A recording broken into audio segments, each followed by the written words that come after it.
Dear friends of the Tom Photo channel and dear all new viewers tuning in for the first time, my today's topic is Natural Density Filter or the ND filter. Let's look why and where you'd need one and which one to buy.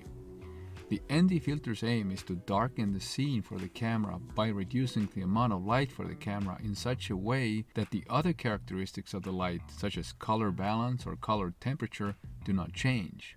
In essence, it's trying to do the same thing as shortening of the shutter speed would, just reduce the total amount of light hitting the sensor. There are two types of ND filters, constant and variable ND filters. Constant is basically just dark glass with uniform characteristics. Variable will change the amount of light getting through when you turn the filter in front of your lens. Kind of like circular polarizer in the sense that it changes its properties with orientation. Constant will most likely give you a bit better optical quality, but it's not very practical if you're an amateur and don't want to buy a whole array of these filters. You'll be better off getting a variable ND filter and turning it in front of the lens when you need to change the amount of light. My variable ND filter is from JJC. This is a Chinese product and much cheaper than a corresponding Hoya version would be, but it's quite a bit more expensive than a no-name cheapest version would be. I think at about €35 that I paid, it's the best of both worlds. At a very close inspection, Hoya is likely to be better, but I never saw the difference when I inspected sample images taken with these filters by the others. The difference compared to very cheap options were seen from a mile away. If you consider getting a cheap no-name, make sure to inspect the corners of the sample images, especially at longer focal lengths. Chances are good that you'll see uneven lighting or even stripe patterns. Thinking back to it, I made a good decision by getting my filter from JJC because I've been absolutely happy with the results. More specifically, it's a JJC A+ MC Variable ND 2-400 58mm. The 2-400 shows how many times the light can be reduced. This range covers all foreseeable situations for most users, and this is also what I'd recommend. The filter thread is made of metal and the filter feels trustworthy. It comes in a high quality case, nothing to complain about. My filter is 58mm, but I often use it with a lens with a 52mm filter size. For that, I got an adapter ring from a maker called BIG. I don't think it matters much because it only connects the filter to the lens. Not too many things can go wrong there. The filter itself works like this.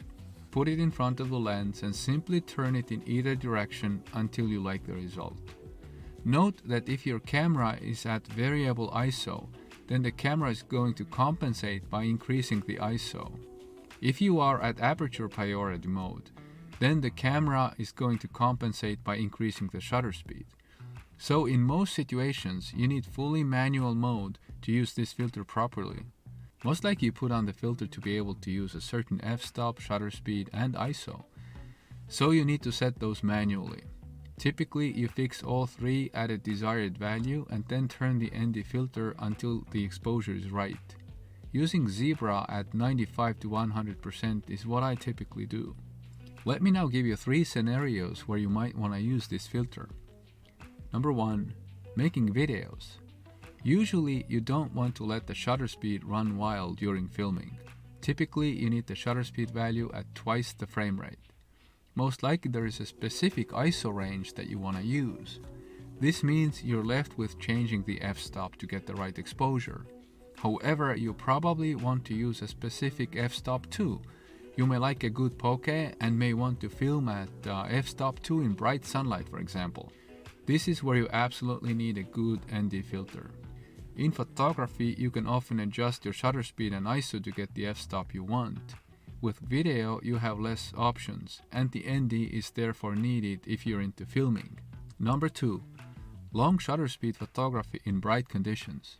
You cannot go to infinitely low ISO to get long shutter speeds. You cannot and don't want to go to a very large f-stop values to get long shutter speed. So you again want to turn to an ND filter to reduce the amount of light. The most common reason is to get motion blur in bright conditions. Photographers commonly encounter this when photographing moving water, such as waves or waterfall. Getting nice and silky water is more pleasing than razor-sharp frozen image. There is an optimal shutter speed that gives you the right amount of silkiness. Too long a shutter speed will yield blurry water that's not as nice to look at. A third situation where you may like an ND filter is photographing or filming against bright sunlight. You see, bright sunlight can damage your camera's sensor. This is especially true when filming. As a kid, you probably tried to start a fire using sunlight, a magnifier glass, and an old newspaper. This is powerful stuff. And your camera lens works exactly the same. It focuses light onto your sensor. To protect your sensor from frying, an ND filter comes in very handy. There are no doubt more examples where you need an ND filter. I think I'll stop here because I hope I proved my point. For me, an ND filter is a must-have. Thanks so much for spending your valuable time with me. I'm always available for questions and help. If you want to support me, please consider giving me thumbs up or subscribing to my channel. I'll see you soon in my other videos. Goodbye.